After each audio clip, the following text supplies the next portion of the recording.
The Department of Homeland Security announced it terminated the parole program for immigrants from Cuba, Haiti, Nicaragua, and Venezuela. Sabes, todos los días ves una noticia distinta. Reyes says every day she's told something different. One day everything is okay, the next day there are problems. DHS says an email like this will be sent to parolees stating that both their parole and their employment authorization are revoked effective now. First is that they need to receive a letter, a notification from the government notifying them that the termination of the parole and the work permit. Until they don't receive this letter, that means that their work permit is still valid. Under the Biden administration, more than 500,000 people came to the U.S. through this program, which provided 2-year permits to live and work as long as they had financial sponsors. Trump officials say the program was poorly vetted and took jobs away from Americans. Last month, the Supreme Court cleared the way for the Trump administration to end those temporary protections, lifting a lower court order that kept them in place. There's a lawsuit for the parole program that is for Cubans, Haitians, Nicaraguans, and Venezuelans. And the Supreme Court told the government that they can terminate the parole. So they were waiting for the announcement of the government of how they were going to proceed.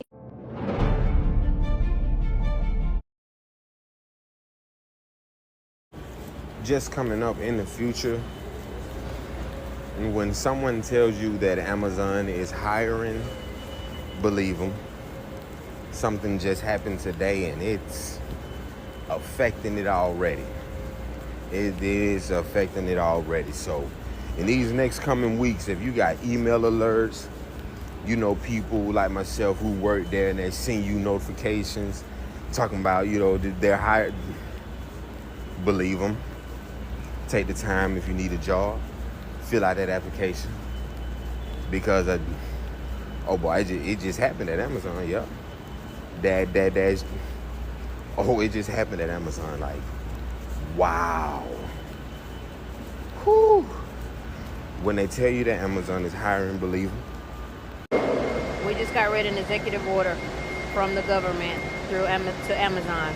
If you're from Cuba, Haiti, Venezuela, or Nicaragua, effective immediately, and today is June 14th, 2025, you will no longer be able to work here, effective immediately.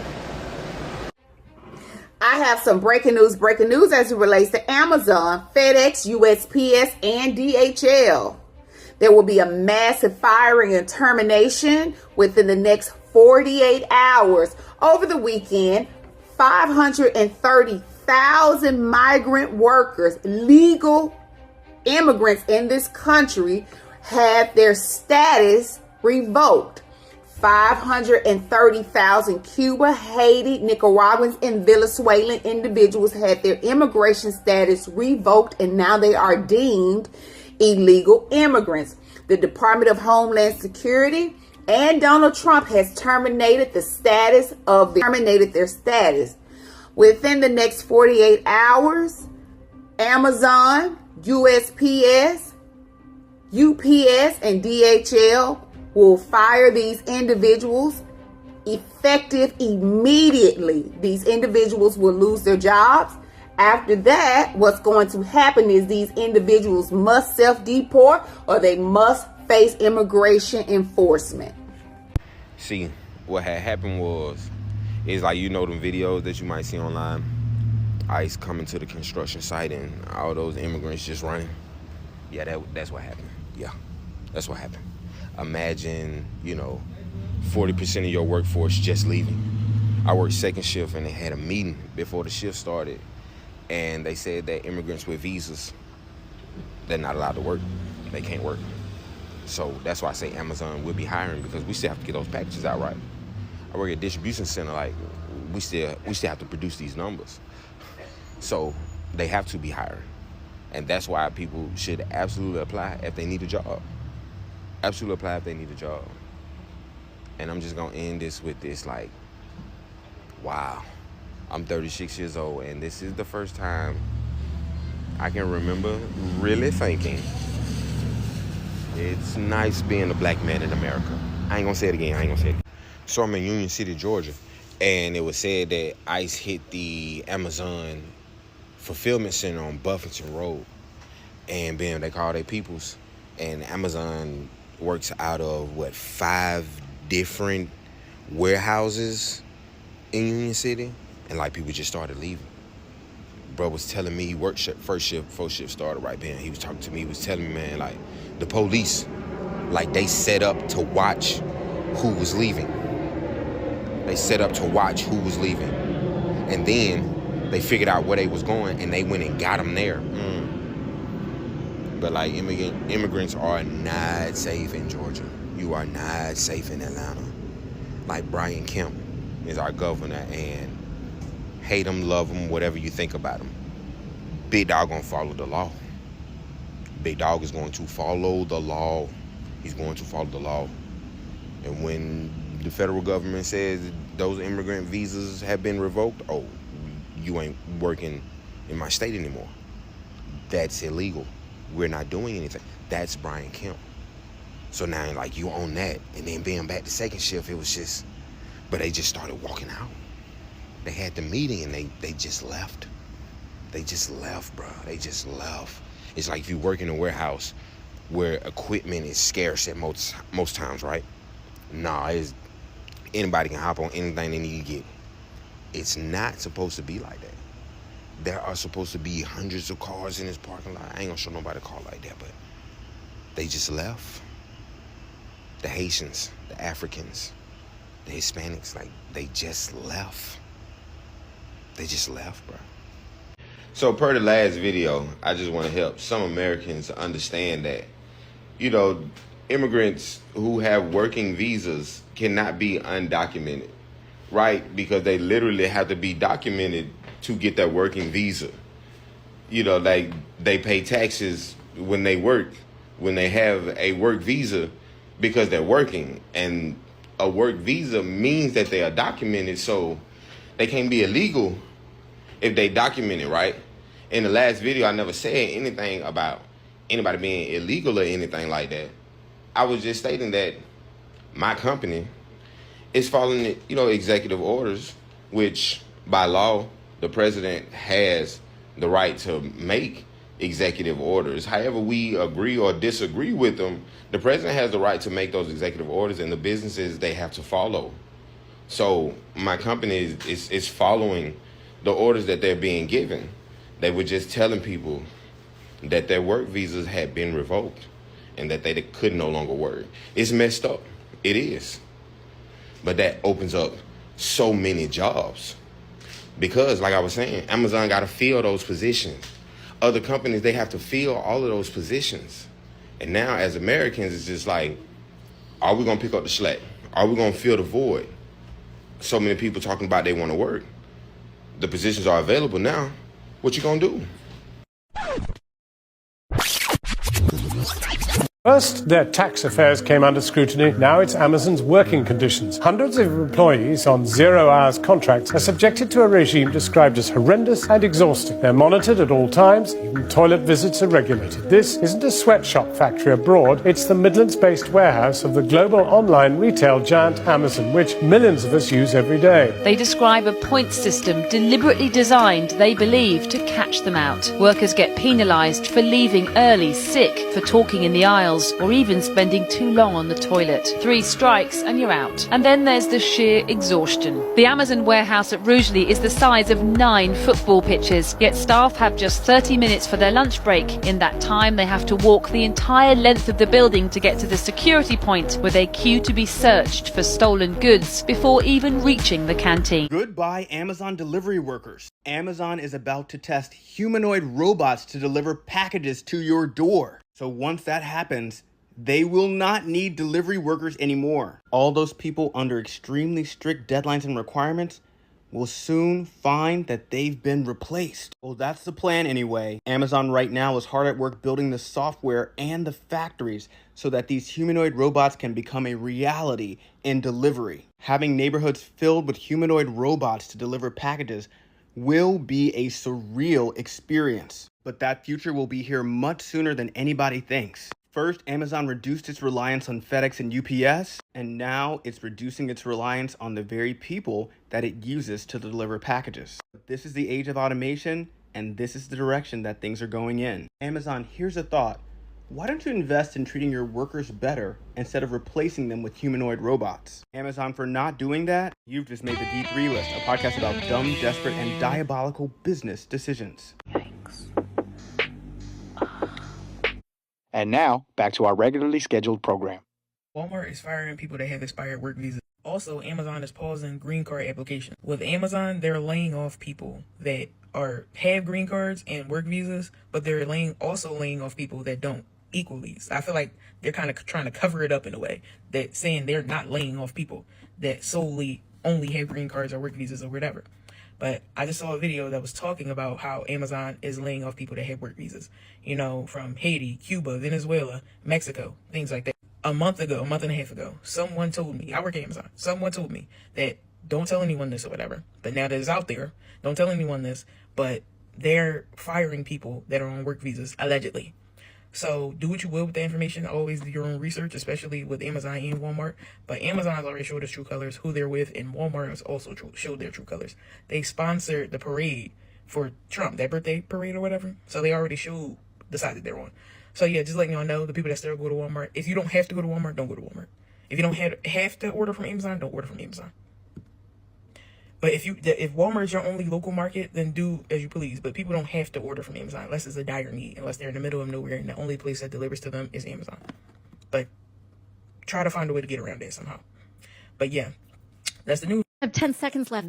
But when they say illegal versus legal immigration, they are trying to end legal status in the United States as well. Correct, Governor Pritzker, with the end of TPS and making people undocumented by removing legal status, ending legal status, and then having the audacity to call them illegal when they were here documented, correct? Taking students' visas away from people, taking their legal right to be in the United States away from them when they've been granted maybe years earlier to stay. So I don't want to hear about how this is about illegal versus legal immigration. They are attacking legal status and removing legal status. The Republican majority is anti-legal immigration in the United States. And I want to make that very clear, and I yield back.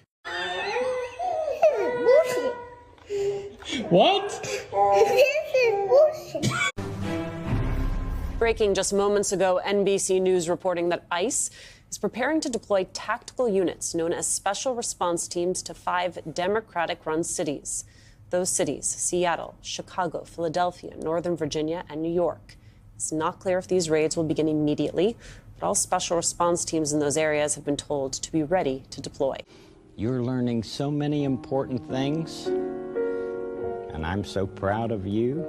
You know how you Westerners complaining about foreigners coming into your countries and some of them committing crimes inside your borders. So now you want to crack down on immigration, legal and illegal immigration. Okay, I understand that. We feel the same way. And there are no foreigners who come into our countries and commit crimes on a vastly larger scale than you. Your armies, your military bases, your multinational corporations, your banks. And we're tired of this invasion of aliens into our borders, disrupting our societies, stealing, cheating, vandalizing, corrupting, and raping and pillaging our resources. We're tired of that too. We know how you feel. So I think we need our own border walls, regulatory walls of policy that restrict your ability to infiltrate our borders. And you know, whoever's in our countries now, stealing and exploiting and abusing our people and our resources, whatever company, whatever military, and whatever intelligence agency that may be, they need to be deported. Yes, you took our wealth, and then you don't want our people to come anywhere near where you took it, the place you took it to. You don't want the people to be reunited with their things. That's why you hate immigration from the global south. And we know who you mean when you rant about immigration. You don't mean some flood of intra-Western immigration. You don't mean white immigration or European immigration. You mean people from the countries that you rob. You don't want your victims anywhere near you. Well, okay, we don't want our victimizers anywhere near us. So you need to go back to your countries. And the first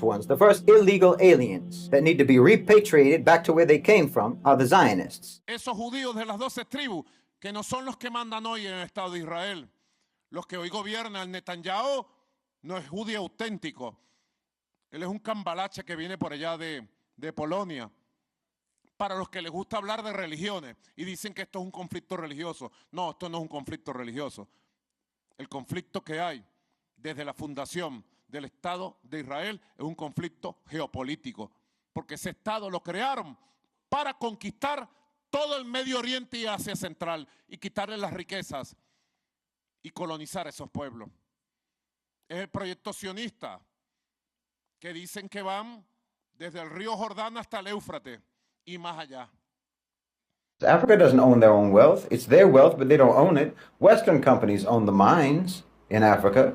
They extract the minerals. They set the prices. They ensure that the wealth will never benefit the people whose wealth it truly is. I mean, look at Congo today. Congo produces 70% of the world's cobalt. That's the mineral that powers your smartphone, your laptop, your electric car. Without Congolese minerals, there's no Tesla, there's no Apple, there's no Samsung. Yet the people of Congo remain among the poorest people in the world. Why? Because their wealth is not theirs. It's stolen by Western corporations, by Western companies. The system is kept in place through war. The West doesn't want a stable and independent Congo. That's why they fund proxy wars, why they support rebel groups like M23. They use other African governments like Rwanda and Uganda to do their bidding, to keep Congo weak so that the wealth remains available for plunder. Wallahi, this is a grotesque injustice. It's a grotesque injustice that disgraces the whole world. Congo is a bleeding, open, gaping wound on this earth. Understand this, Africa will never be free until Congo is free. No matter how well any individual African country does, the continent as a whole will remain wounded, mortally wounded, so long as Congo is being plundered. Please understand. Well, look at California right now. Look at Los Angeles. What else do you think that is, besides violent colonization turning inward? You think this is about immigration law? You think ICE is enforcing laws? No. They are marauders, and you are the loot. ICE is not a law enforcement agency. It is a mercenary force under contract to private corporations, hunting human beings for profit. That's all it is. That's exactly what it is. They work for the private prison industry. Your so-called immigration department is just a subsidiary. It's an interface for the private prison industry. That's what it is. That's what you turned it into. These aren't arrests that they're making. These are profit-making activities that they're engaged in. Every detention is a paycheck. Every deportation is a dividend. Do you understand? Corporate contractors like Geo Group, like Core Civic, they're making billions of dollars from these cages, from this trauma, from this misery, from this terror. This is modern slavery packaged as Homeland Security. Down home. ICE is just a corporate interface. It's not a government agency. It's not a government agency. It's a corporate interface. Its core operations, transport, detention, surveillance, those are all being handled by private contractors, by the Geo Group, by Core Civic, BI Incorporated, private charter airlines. None of these companies are deputized, but they're the de facto operators of everything that ICE is supposed to do. ICE is just a shell. All the corporations, that's the substance. ICE is just a logistics operator. Policy is being written by investors. Stocks spike for all of those private prison companies immediately following any anti-immigrant executive orders, any deportation orders. Investor briefings from Geo Group and from Core Civic and so on, they literally celebrate any policy shift that increases detentions and deportations. Look, this isn't correlation, this is causation. The logic of finance capital now dictates state coercion. If Wall Street sees profit in suffering, then policy is adjusted accordingly. You make business a no-go zone for democracy, a no-go zone for accountability and for any sort of restrictions or limitations and so on. And it grew and grew and grew in unchecked power until it captured your state. It's only about profit and it's only about growth. And like I said, they have captured your government, and that's how your whole country is run now. That's how your whole society is run now. And you should recognize that they never ever believed in so-called democracy. Like I said, you're witnessing the logistics arm of what can only really be called an ethnic cleansing operation outsourced to the highest bidder. Yes, I said ethnic cleansing because do you really believe that this isn't racial? Do you really think that this has anything whatsoever to do with someone's immigration paperwork? We know who they're targeting and we know why. And if you have any sense, you'll also understand that this practice is going to do nothing but expand, just like any business expands. That's what businesses do. It means they're going after immigrants now. This is a pilot project. They normalize it by targeting immigrants, but this is a profit-making endeavor. And you'd have to be crazy to think that they're not going to multiply their revenue streams by targeting other demographics. Non-citizens and citizens, so-called minorities, members of the global majority, the poor, the homeless, the protesters. This doesn't go anywhere but expansion. They've turned immigration enforcement into a business model. They've turned it into a supply chain. You've got militarized raids rounding up immigrants like livestock, funneling them into for-profit prisons, slapping electronic shackles on their ankles, and shipping them out on corporate charter flights like Amazon parcels. I mean, they literally said that. They literally said that they want to run deportations like Amazon Prime. That wasn't satire. That was the ICE director's actual analogy. And you know what? He wasn't inaccurate. He was being accurate. Does Amazon care what's in the box? No, neither does ICE. They don't care what's in the box. You're not a person. You're inventory. Now you may think, well, I'm not undocumented, so this isn't my problem. Wrong.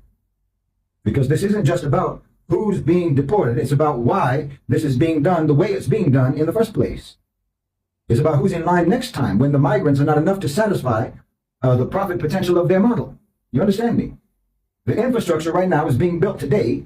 The data surveillance, the AI-powered raids, the indefinite detention laws, the elimination of due process, the criminalization of entire populations. This isn't going to stop with immigrants. You'd be crazy to think it is. Like I said, this is just a pilot project. It's going to be used on you. It's going to be used on your protesters. It's going to be used on your political dissidents. It's going to be used on whoever refuses to comply. It's a system of repression, not immigration. They're using wartime laws from 1798 to deport people without hearings. Wartime laws? What war? I don't see any war except for the one that the government itself is waging on their own population. And they're waging that on behalf of nothing but the private sector, on behalf of the empire of capital. Yes. Understand what I'm saying. Your country has been conquered. I don't know what you think I mean when I say that your country has been captured, and your state has been captured. It's been conquered. It's been conquered by corporate power. Well, what does that make ICE? It's a colonial mercenary force, nothing, no more, no less. They don't protect communities. They invade communities and steal people. Where have we seen that before? I said they're marauders. This isn't law enforcement. I mean, let me say this with absolute clarity. The United States is in breach of international law. The UN has said it. Human rights experts have said it. Legal scholars have said it. Deporting asylum seekers without hearings? Illegal. Sending people to third countries that don't recognize them? Illegal. Holding civil detainees in solitary confinement for weeks at a time? Illegal. Medically abusing female detainees with unnecessary surgeries? That's illegal. That's criminal. That's barbaric. ICE detention facilities are the new Guantanamos for the domestic empire. These are the Amazon warehouses of captured human beings. The expansion of for-profit detention centers and privatized deportation logistics. This shows you the hollowing out of the state. And that's a key marker of late-stage neoliberal decline. The state is no longer the enforcer of the law. Understand? It's the broker of violence outsourced to private capital. That parallels the historic decline of other empires that began to mercenize their security apparatuses just like Rome did before the collapse. The state becomes just a brand, not a body politic. Deploying military forces domestically against low-risk civilian populations, let's be honest. Migrants, families, children, and so forth. That signals the securitization of social management. That's nothing but a hallmark of unstable regimes. It shows that the ruling class, as we all know, sees its own population, or anyway segments of its own population, as the primary threat. When the United Nations human rights experts call the immigration policies in your country illegal, when you deport people to third countries without hearings, when your detention facilities are described in UN reports as sites of torture, sites of inhumane treatment, you've lost all normative power globally. Nobody respects you. Your whole brand is tarnished. The United States can never again call itself the beacon of liberty, except that everyone in the world will roll their eyes or they'll laugh at the sarcasm. It's increasingly seen as a rogue actor. It selectively adheres to international law only when it suits their own power, their own agenda. Well, that undermines even U.S. soft power, and it isolates America diplomatically, which you don't even think is that important, but that is a significant erosion of civilizational leadership. They're doing nothing but set up the architecture of authoritarian control. That's what they're doing. This is pre-fascist legal architecture that they're setting up. Once that system is normalized, and they've normalized extrajudicial detention, indefinite holding without trial, arbitrary deportations, well, they've got all the tools they need. And they can apply those then to journalists, to protesters, to union leaders, to political dissidents, etc., etc., etc. And they will be used that way. That's how authoritarian regimes consolidate power and control, not by overnight coups, but by the slow normalization of what begins as exceptional measures. Because what did I just tell you? The private sector is authoritarian. And you all know it by your own work experience. The private sector is authoritarian. The private sector has now conquered and captured your government. Congress is nothing but the customer service desk for the Fortune 500. The presidency is just a brand ambassadorship. The Supreme Court is nothing but a dispute resolution hotline. So there's no way for your society to go now, except towards stricter and stricter authoritarianism. No, America is not stable. All of its coercive organs are being decoupled from law and being fused to profit. They're going to eat you to the bone. We're watching a case study in advanced private sector state capture. It's the state being repurposed to serve financial interests. Specifically, in this case, those who profit from incarceration, from deportation, from surveillance, from human disposability. And the legal framework of immigration has now been converted into literally a revenue stream. Every enforcement action connected to immigration, even not just to immigration, arrest, detention, removal, this isn't just a state act anymore. It's a billable event. You understand? That means the corporations now have a vested interest in shaping immigration policy. just to expand the market for more detention and more deportation. But you have to understand, what is being captured is not just policy. It's the moral function of law itself in your country. I mean, the cynicism is breathtaking. Law now just becomes a delivery mechanism for corporate profits. I mean, when the system is like this, think about it. The more harm, the more profit. Overcrowding, delayed or denied medical care, lack of translators, for example, lengthy detentions, all of this increases their margins. Denial of basic rights just lowers their overhead. Geo Group gets paid by the head per day. So releasing detainees just hurts their revenue. Respecting rights, that's financially inefficient. Meaning, violating human dignity is now incentivized by the business model itself. Let that sink in. The state has not failed to regulate this. This is how they regulated it. Do you understand me? See, deregulation is still regulation, but it is the state regulating its own authority out of the affairs of business. It's the state regulating its own abdication of authority in favor of business. The Trump administration shut down DHS oversight offices that investigated abuses that took place in ICE custody. Why? Because oversight impedes profit. And in America, the state has no right to do that. The state has no right to interfere in profit making. That's the final stage of private sector capture. When the captured institution itself begins to dismantle its own power in complete capitulation and submission to capital. You're conquered. You're captured. You're defeated. You are subordinate as a country. Understand this. This isn't just corruption. Capture is more than corruption. It's much more than corruption. The state no longer holds the monopoly on so-called legitimate violence. It's just the broker of outsourced violence. The elected government is no longer accountable to the people. If it ever was, it's only accountable to shareholders. There's no longer a democracy by any definition in the United States. It's a cartelized corporate security regime, just draped in constitutional vocabulary. I'm telling you, ICE is a model for post-state governance. This isn't just a case of privatization, no. This is the template for how captured states are going to govern in the 21st century. Identify a social threat, immigrants, protesters, dissidents, what have you. Monetize their containment, outsource the enforcement, eliminate transparency, and then justify everything with security. And funnel all the proceeds to shareholders. What you're seeing is the transition from public governance to corporate dominion, as clear as day. Like I said, ICE is just the prototype, but education, health, policing, even war, it's already begun the same transformation inside the United States. And that more than anything else tells you that America is not in control of America. It's being operated by those who build the state to brutalize the population in America. That's who controls America. And that's capture. That's capture consummated. And what are you doing about it?